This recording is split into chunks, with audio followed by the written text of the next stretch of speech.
Hey, it's Mazy, and welcome back to 25. This is the Soul Funk vinyl tag created by John, 6-inch piano player out of Birmingham, England, one of the soul sensations of the vinyl community, and he's into soul and reggae. Link below to his channel.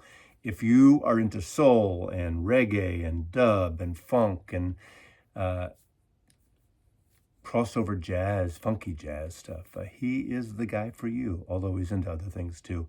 I had the pleasure of meeting him in London last August, and check it out. He has a series of 11, 12 here prompts, and it's a good way to showcase my soul and funk collection, which I doubled when my late friend Coleman, he passed away about, 4 years ago now, and I acquired half of his collection. He was the biggest collector of funk and R&B of anyone I know, up until John. So here we go, some great excuse. And I did actually look on YouTube and try to get the Birmingham accent. I'm not gonna even attempt. Basically, I'm supposed to say funk instead of fuck, things like that. Funk music. Just watch Peaky Blinders all this season and you get a sense of it. But seriously, the guy has amassed knowledge, and I love these questions. And it's just an excuse to show this great music. Now, the first one is Show a Saturday Night record from 1969. My favorite record of Ike and Tina Turner, The Hunter. This is more blues-inspired soul music. It's got a great kind of mid-tempo groove for most of it, a couple of slow tracks and a couple upbeat, but it's not quite as manic as Ike and Tina Turner can get, with one or two exceptions. They open up with the Hunter, the Albert Collins song, and or is it the other Collins? One of the Collins, but Albert Collins plays guitar all over this record, and it's a great kind of swampy record. I love this record. The Hunter from 1969. They really got into the blues thing because of the whole blues revival that was happening in the late 60s, originally because of the musicians in the UK. Now, a Sunday morning record. This is an artist that I adore, and he's got this kind of sexy, soulful tenor voice, and it's soulful in a moody way, and that's Moses Sumney. He's just luscious in his vocal ranges, his productions, and very ethereal at times, and there's a mood to his records. I have the two proper studio records as well as the live record he did, and it's just beautiful. And he's like a fashion model, and he uses his body as a fashion model, and he's done some acting as well. But every record, there's like a book, almost like it could be from the pages of Vogue magazine, and he really showcases wonderful photography of the physical format of this guy. Is a beautiful man, but he's got this really, you look at him and you don't expect that voice to come out of him. Just beautiful, beautiful music. But Moses Sumney, and again, this is his first album, as far as I know, called Aromanticism. And it's just really a great Sunday morning opener. Coffee, chilling out on a rainy day. Just love it. Next question is, show a soul cover version. Let's go back when MTV finally started playing black music. And this is one of their entries. It's a crossover. Of course, it's Run DMC doing their version of the Aerosmith song, Walk This Way, with Aerosmith. Of course, that video really broke down barriers on MTV and got some white folks into rap music. And it's a great single. This is the 12-inch single I bought when it came out. I definitely was sucked in. I just love that riff. I was never, and I'm still not, a Aerosmith fan, but to me, this opened up even Aerosmith for me a little bit. Produced by Russell Simons and Rick Rubin, of course. And this was on Def Jam. It was Def Jam, I guess, 1988.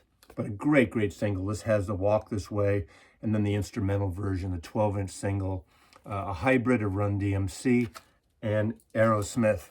Now, I couldn't find the album, the proper album, so I pulled a comp. But the next question is, show a record that could be the soundtrack for a car chase. I mean, that is so vast, depending on the car chase. I thought even about the Lalo Schifrin soundtrack to Bullet, which I have. Obviously not a soul feel, but it's got that kind of 60s. What was that, 68? That movie came out, 67, 68. But a record, I'm going to take this from the Temptations. Love the Temptations, one of the greatest Motown groups, obviously. But the record is Psychedelic Shack, and then there's Ball of Confusion, too. You can mix those two, the long versions of them. I like that Psychedelic Soul. There is a comp CD called Psychedelic Soul of the Temptations, which is fabulous, a double CD. As far as I know, there's never been a vinyl version that I would love it. I love that jamming and that on and on thing they did in that kind of psychedelic stuff from 67, 68, 69. I love it. Temptations, that would be great for any car chase. And the hills, those hills of San Francisco and Bullitt are just fabulous. Even with What's Up, Doc, I think that was another good car chase movie. All right. Show a record cover where an artist just looks too cool. So many soul records, men and women, the artists are just, they're dressed to the T. They don't dress like schlumps like most of the grunge artists out of Seattle.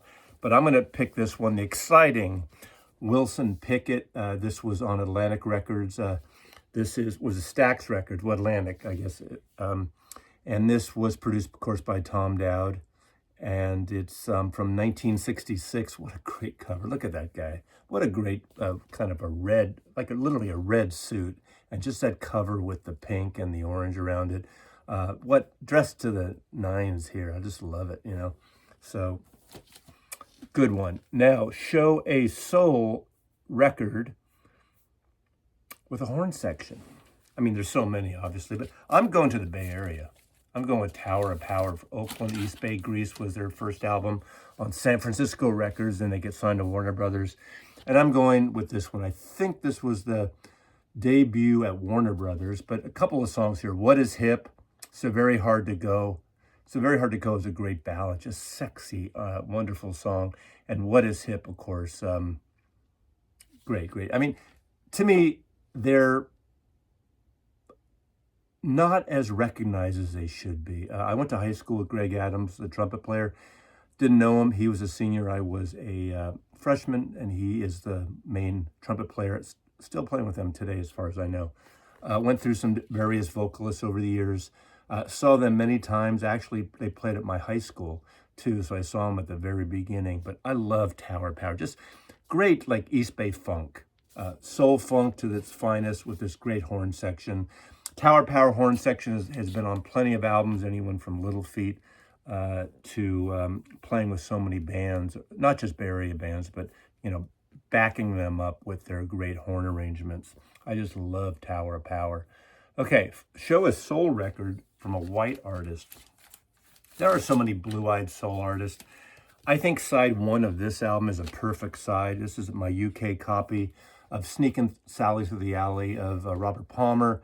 This is my favorite Robert Palmer album before all the MTV, Mannequin Women days, which is great, and I'm glad he made a lot. But he was in a band called Vinegar Joe in the UK, which I really never got into. I appreciate them, but this is a killer album. Of course, side one especially, the way it flows together with some songs of Lowell George and Little Feat, with the meters backing them up on this record. It's a perfect album. The whole suite, from Sailin' Shoes to Hey Julia to Sneakin' Sally Through the Alley. Sailin' Shoes and Sneakin' Sally definitely had that kind of funky Little Feat sound, that swampy sound, but the whole record is good. This is an essential record for blue-eyed soul, and if you're into Robert Palmer and only know his 80s MTV stuff, this is the place to go. Sneakin' Sally Through the Alley, the best in British blue-eyed soul. Okay, recommend a record to a friend who doesn't know nothing about... Yeah, that came out. Stop tripping over your lips. Slow down, Mazy. Recommend a soul record to a friend who knows nothing about soul music. Sometimes you gotta ease in. You want something groovy. Now, Motown, it seems like everyone knows Motown, and then Stax. The 60s stuff is so accessible. What was great about radio, at least in America in the 1960s, you'd have soul music with the Beatles, with Tiny Tim, with Winchester Cathedral. You'd have a mix of all the fusion. You didn't have Desmond Dekker, The Israelites on the top, up on the charts in the 1960s. I just loved AM radio at that period was great. It didn't, there were definitely soul stations that happened a little later, like in the maybe 67, 68. But top 40 radio, there was no color barriers, at least in the places like the East Coast, New York, Detroit, San Francisco, LA. And it was a great time for music. But I'd say for something, where people don't even almost consider her soul, but she's definitely got a soul kind of sexy vibe, is Sade. The band Sade, the person, however you want to define her. I mean, all her records have the same vibe for the most part. They're interchangeable, and I'm not cheapening her sound. Not just saying that all she does is one thing, a one-trick pony, but there is a vibe that works in all. Of course, in the beginning, Smooth Operator. You drive down the roads, and people would have their cars blasting that CD of Smooth Operator. But here, No Ordinary Love. This is Love Deluxe. I just love this record. What a beautiful cover. What a beautiful woman. Beautiful singer. Great vibe. I love her performance in the film Absolute Beginners, a Julian Temple record. Just a great Gil Evans arranged piece of music where it just transcends beyond what she does on these records. But I love it. There's her band, and just wonderful. Sade. Show a record that's been sampled, rather than a record that's been sampled, a record that's created from a combination of samples and soul recordings and telephone message recordings. It's kind of psychedelic art, soul, funk, experimental. And this came out, I'm thinking 2015? I'm not even sure the date. And this is Erykah Badu, But You Can't Use My Phone. This is a wonderful record. This is like art rock, funk, soul, mixology, a little of everything. It's sort of undescribable, but it's mixed. But it's not the typical, sample a song like artists do when they put it in, the hits, and you recognize, the white people recognizes the boomer band, and it's in some kind of funky record or a hip hop record or something. I just love this record. Erykah Badu, what a great artist, what a great musician or performer. Only did 5 records maybe total, but this is Control Frequency Records. Look at that. How great is that cover, right? So cool, and it really reflects the kind of music that's in here with these phone recorded messages and things. I love it. Next is Show, a record with sweet harmonies. Well, I remember buying this single when it came out. I brought it home, and I played it all the time. And I didn't get the album until probably a decade later. But to me, there's so much great harmonies. I almost picked the staple singers. But right when I thought about it, like, harmonies, really? The song is When Will I See You Again? And that is the 3 Degrees. When Will I See You Again? What a great 45. Philly International Records. The 3 Degrees, these sweet harmonies. This is literally sweet harmonies. And there's such a groove to this song and a beauty to the song. It lifts things up, and it's a joyous song. When Will I See You Again? It's not a sad love song. Ooh, ah, I couldn't even try. That was Gamble and Huff, right?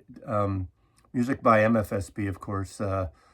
Oh my God, what a great thing. Recorded in Philly, of course. The whole Philly International thing, whatever. What can I say? 3 Degrees. Let me try to open this gatefold here.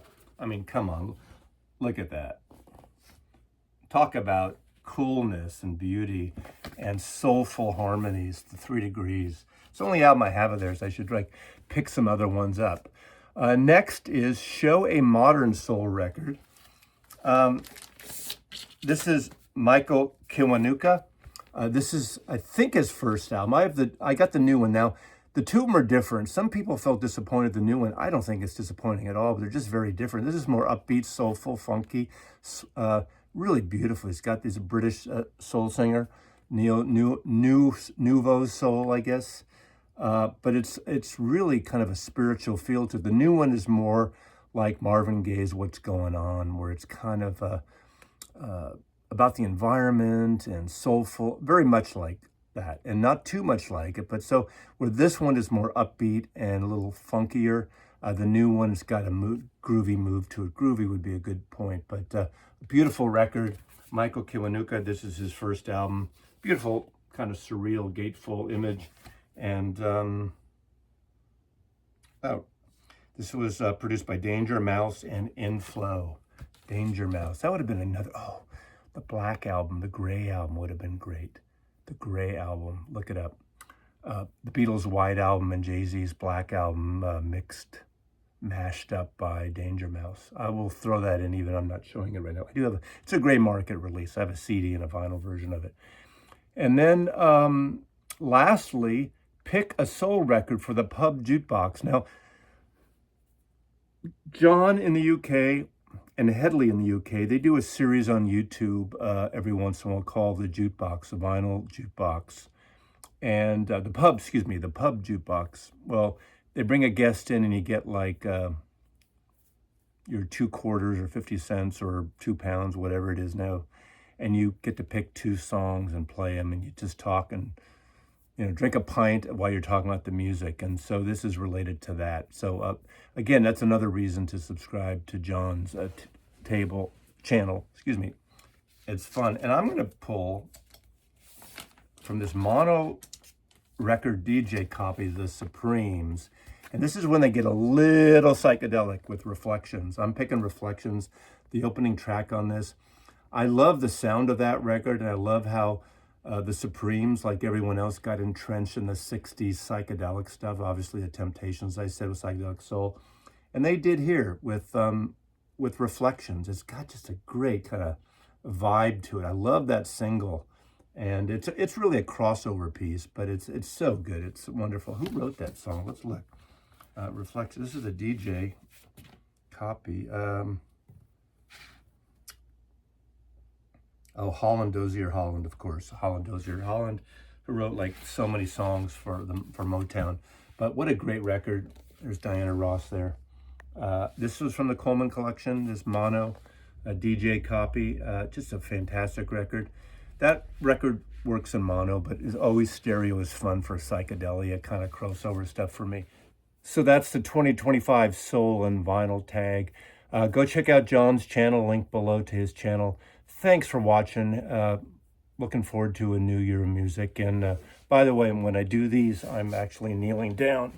So see you next time.